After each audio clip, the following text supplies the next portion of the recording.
Hello दोस्तों, आज की वीडियो में हम लोग देखेंगे कि 1 एम्पियर मतलब कितना वॉट होता है। मतलब अगर 1 एम्पियर करंट फ्लो हो रहा है तो हमारा लोड कितने वॉट का है। ये क्वेश्चन कई बार इलेक्ट्रिकल इंटरव्यू में पूछा जाता है, बट बहुत से लोग इसका प्रॉपर आंसर नहीं दे पाते हैं। तो इस क्वेश्चन का प्रॉपर आंसर जानने के लिए वीडियो को लास्ट तक देखिएगा। स्टार्ट करते हैं दोस्तों। अगर 1 एम्पियर करंट फ्लो हो रहा है तो कितने वॉट का लोड है, वो जानने से पहले हम लोग जान लेते हैं कि पावर का फॉर्मूला क्या है, क्योंकि जो वॉट है वो पावर का ही यूनिट है। तो पहले हम लोग देख लेते हैं कि पावर का फॉर्मूला क्या है।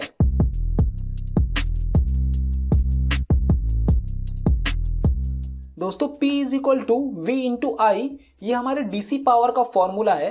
अगर हमें डीसी करंट के अंदर पावर निकालना है तो हम लोग ये फॉर्मूले का यूज करते हैं। वहीं पे अगर सिंगल फेज होगा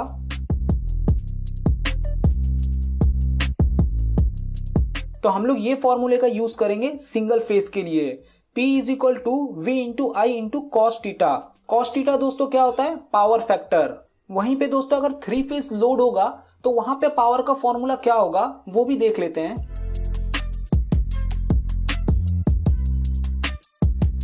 3 फेज लोड के लिए पावर का फॉर्मूला होगा P is equal to √3 multiply by V into I into power factor. तो दोस्तों जो पावर फैक्टर होता है वो खाली एसी लोड में आता है, डीसी लोड में पावर फैक्टर नहीं होता है। और दोस्तों ये जो √3 है वो खाली 3 फेज एसी पावर में आता है। डीसी पावर कैलकुलेट करने के लिए ये फॉर्मूला है, सिंगल फेज पावर कैलकुलेट करने के लिए ये फॉर्मूला है, एंड 3 फेज पावर कैलकुलेट करने के लिए ये फॉर्मूला है। दोस्तों अगर आपको इंटरव्यूअर ये क्वेश्चन करे कि 1 एम्पियर फ्लो हो रहा है तो कितना वॉट होता है, तो उसका आंसर कैसे देंगे। जैसा कि आप लोग फॉर्मूले में देख सकते हैं, हमें इस टाइम पे क्या क्या पता है। हमें बता दिया कि 1 एम्पियर करंट फ्लो हो रहा है, मतलब हमें आई पता है 1 एम्पियर है, बट हमें ना तो V पता है ना तो कॉस थीटा पता है। तो इंटरव्यूअर को आंसर देना है कि अगर 1 एम्पियर करंट फ्लो हो रहा है तो हमें वॉट निकालने के लिए हमें पता होना चाहिए वोल्टेज एंड पावर फैक्टर।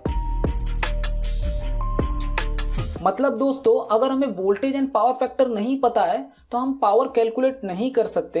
ये बात अलग है कि जो डीसी होता है उसके अंदर पावर फैक्टर नहीं होता, तो उस जगह पे खाली हमें वोल्टेज की रिक्वायरमेंट है। दोस्तों पहले हम लोग कैलकुलेट करेंगे सिंगल फेज लोड के लिए कि अगर 1 एम्पियर करंट फ्लो हो रहा है तो कितना वॉट होता है। जैसा कि मैंने आप लोगों को बताया कि हमें पावर कैलकुलेट करने के लिए वोल्टेज एंड पावर फैक्टर की रिक्वायरमेंट पड़ती है।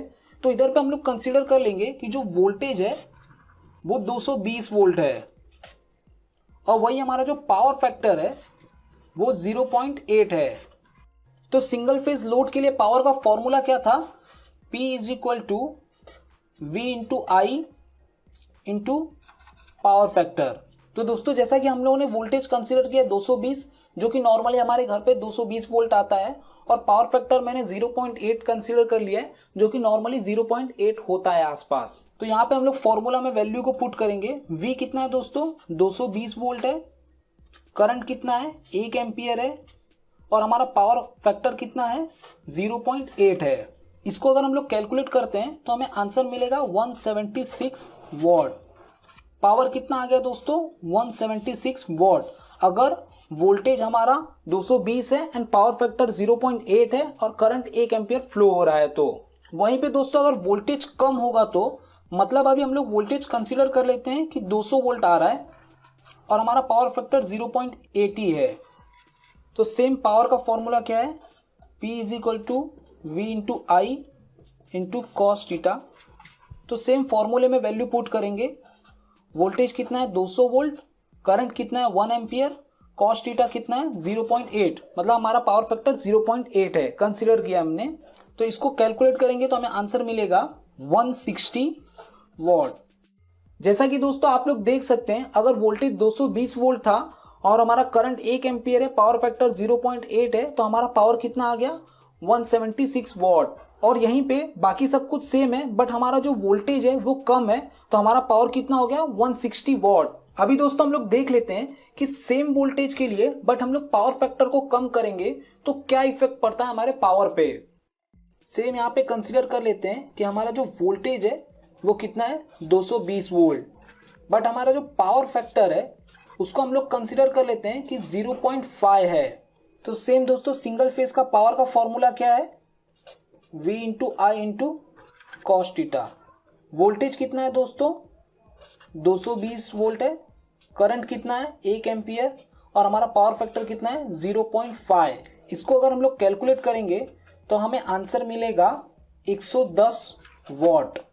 तो दोस्तों जैसा कि आप लोग आंसर में देख सकते हैं कि अगर वोल्टेज चेंज हो रहा है तो हमारा पावर चेंज हो जा रहा है, पावर फैक्टर चेंज हो रहा है तो हमारा पावर चेंज हो जा रहा है। तो जब भी आपको इंटरव्यूअर क्वेश्चन करेगा कि अगर 1 एम्पियर करंट फ्लो हो रहा है तो हमारा कितने वॉट का लोड है, तो उसको आप लोग आंसर बोल सकते हो कि सर हमें वॉट पता करने के लिए हमें पता होना चाहिए voltage and power factor. Voltage and power factor अगर हमें पता होगा तो इस फॉर्मूले से हम लोग वॉट कैलकुलेट कर सकते हैं। ये तो दोस्तों रही सिंगल फेज की बात। अब हम लोग एक 3 फेज का भी एग्जांपल ले लेंगे और एक डीसी का भी एग्जांपल ले लेंगे। दोस्तों 3 फेज के लिए वोल्टेज कंसीडर कर लीजिए कि हमारा जो वोल्टेज आ रहा है वो 415 वोल्ट आ रहा है और वहीं पे हमारा जो पावर फैक्टर है वो 0.8 है। 3 फेज के पावर का फॉर्मूला क्या था, P = √3 into voltage into current into power factor. तो इस फॉर्मूले में वैल्यू को पुट करेंगे, P = √3 कितना होता है दोस्तों 1.73 इंटू वोल्टेज कितना है 415 वोल्ट है, करंट कितना है दोस्तों 1 एम्पियर है और हमारा पावर फैक्टर कितना है 0.8 है। इसको अगर हम लोग कैलकुलेट करते हैं तो हमें आंसर मिलेगा 574.36 वॉट। तो दोस्तों अगर 3 फेज सिस्टम में से अगर 1 एम्पियर का करंट फ्लो हो रहा है तो हमारा पावर कितना होगा 574 वॉट। बट दोस्तों अगर वोल्टेज चेंज होगा और अगर पावर फैक्टर चेंज होगा तो हमारा पावर भी चेंज हो जाएगा। अब हम लोग डीसी के लिए भी एक एग्जांपल देख लेते हैं। कंसीडर कीजिए दोस्तों जो वोल्टेज है वो 12 वोल्ट है और पावर फैक्टर डीसी में होता नहीं है। तो डीसी के लिए पावर का फॉर्मूला क्या है, P = V × I। दोस्तों ये बात का ध्यान रखिएगा, कई बार इंटरव्यूअर क्वेश्चन को थोड़ा घुमा देते हैं। मतलब जैसे ही आप बोलोगे कि सर हमें वोल्टेज एंड पावर फैक्टर चाहिए तो इंटरव्यूअर बोलेगा ठीक है वोल्टेज हमारा 12 है एंड पावर फैक्टर 0.8 है डीसी लोड के लिए। तो उस टाइम पे आप बोल सकते हो सर डीसी लोड में पावर फैक्टर नहीं होता। तो इस तरीके से आप लोग आंसर दे सकते हो। अभी हम लोग कैलकुलेट कर लेते हैं। P = V कितना है दोस्तों 12 वोल्ट है, करंट कितना है 1। तो इसको कैलकुलेट करेंगे P = मिलेगा 12 वॉट। मतलब अगर कोई डीसी लोड है जो कि 12 वोल्ट से प्रेजेंट है और उसमें से अगर 1 एम्पियर करंट फ्लो हो रहा है तो हमारा लोड कितने वॉट का हो गया 12 वॉट का। तो इस तरीके से हम लोग वॉट कैलकुलेट कर सकते हैं कि अगर 1 एम्पियर करंट फ्लो हो रहा है तो कितना वॉट का लोड होगा। हो सकता है दोस्तों इंटरव्यूअर बोले कि यहाँ पे 2 एम्पियर करंट फ्लो हो रहा है तो कितना वॉट हुआ।